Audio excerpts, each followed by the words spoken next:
আমাদের মেয়েদের মধ্যে কেউ কেউ আছে বাজার থেকে বাজার আনা হয় যখন কেউ কাটাকুটা করতে পছন্দ করে, আবার কেউ রান্না করতে পছন্দ করে। বাট আমার কাছে দুটোই বেশ ভালো লাগে, কিন্তু মশলা বাটার কাজটা আমার কাছে মনে হয় সব মেয়েদের কাছেই একটা কঠিন এবং বিরক্তের কাজ বলে মনে হয়। যাই হোক, ভালো লাগুক আর একটু খারাপ লাগুক, তারপরও সব কাজই করতে হয় মেয়েদের। আর এ তো আব্বু বাজার পাঠানোর পর আমি বসে পড়েছি নিজেই মুরগিটা কাটাকুটা করার জন্য। আর মাছগুলো এক সাইড করে রেখেছি, আগে মুরগিটা কাটতে বসে পড়েছি কারণ মাছগুলো একটু জ্যান্ত ছিল।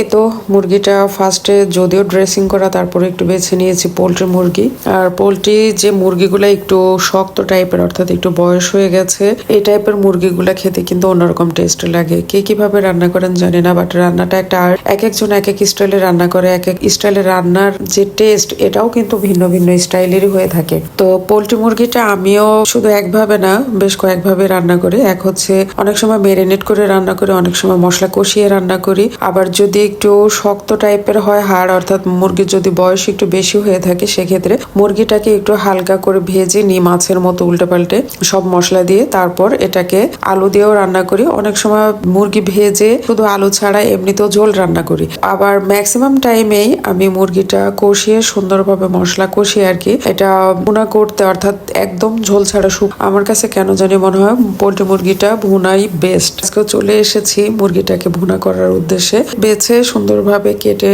ধুয়ে পরিষ্কার করে মশলাটা আগে করে নিয়েছি। আর মশলাটা আজকে আমি হাম্বল দিস্তা করেছি।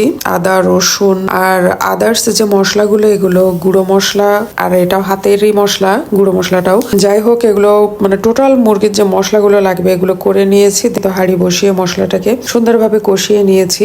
এরপর আমি মুরগির মাংসটা দিয়ে দিয়েছি। মাংসটাকে নেড়ে চেড়ে কিছুক্ষণ কষিয়ে তারপর হালকা একটু পানি অ্যাড করেছে, যেহেতু মুরগিটা একটু শক্ত টাইপের ছিল, একটু সেদ্ধ হওয়ার বিষয় আছে। আর পোল্ট্রি মুরগিটা ভেতরে একটু সাদা টাইপ থাকলে এটা কেমন যেন লাগে, আমার কাছে ভালো লাগে না খেতে একদমই। এই তো হালকা একটু পানি দিয়ে আমি সেদ্ধ করে নিয়েছি। মাংসটাকে একদম শুকনো অবস্থায়, অর্থাৎ কোনো প্রকারের ঝোল ছাড়া একদম গায়ে মাখা মাখা ভুনা করে নেব আমি। কারণ পোল্ট্রিটা এরকম ভাবে ভুনা করলে আমার কাছে মনে হয় সবচাইতে টেস্ট লাগে, যত ধরনের রান্নাই হোক না কেন পোল্ট্রির। এই তো পানি দেওয়ার পর কিছু টাইম এটা ঢেকে আমি সেদ্ধ করে নেব সুন্দরভাবে, অন্তত পক্ষে 10 থেকে 15 মিনিট সুন্দরভাবে ঢেকে সেদ্ধ করে নিয়েছি। তারপরে তো কোনো ধরনের পানির ছিটে ফোটাও নেই, জাস্ট সাইডে হালকা তেল দেখা যাচ্ছে। মুরগিতেও বেশ ভালোই তেল ছিল, আর আমিও সাথে অ্যাড করেছি যে তেল, 2 ধরনের তেলই দেখা যাচ্ছে জাস্ট মাংসের মধ্যেই। তো তারপরে মাংসটা একদম গায়ে মাখা ভুনো অবস্থায় উঠিয়ে নিয়েছি। আর হ্যাঁ, মাংসটা উঠানোর জাস্ট 2 মিনিট আগে যদি একটু ভাজা জিরার গুঁড়া অ্যাড করা যায় তাহলে